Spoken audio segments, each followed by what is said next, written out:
চট্টগ্রামের বাঁশখালী উপজেলার ২ নং সাধনপুর ইউনিয়নের সাম্প্রতিক ভয়াবহ বন্যায় ক্ষতিগ্রস্ত অসহায় ও দুস্থ পরিবারের পাশে দাঁড়িয়েছেন আসন্ন ইউনিয়ন পরিষদ নির্বাচনের চেয়ারম্যান পদপ্রার্থী হারুনুর রশিদ মোল্লা।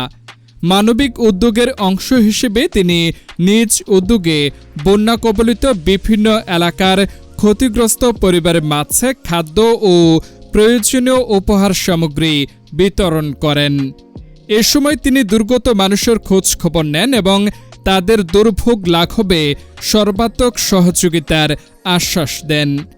হারুনুর রশিদ মোল্লা বলেন, মানুষের দুঃসময়ে তাদের পাশে দাঁড়ানো আমাদের নৈতিক দায়িত্ব।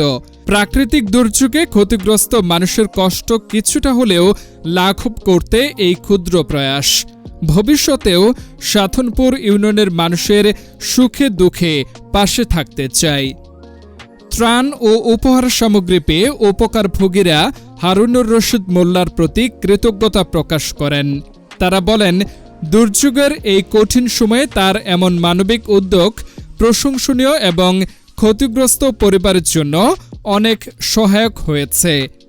স্থানীয়দের মতে, রাজনৈতিক পরিচয়ের বাইরে গিয়ে মানবিক দায়িত্ববোধ থেকে মানুষের পাশে দাঁড়ানোর এই উদ্যোগ হারুনুর রশিদ মোল্লার জনসেবামূলক মনোভাবেরই বহিঃপ্রকাশ।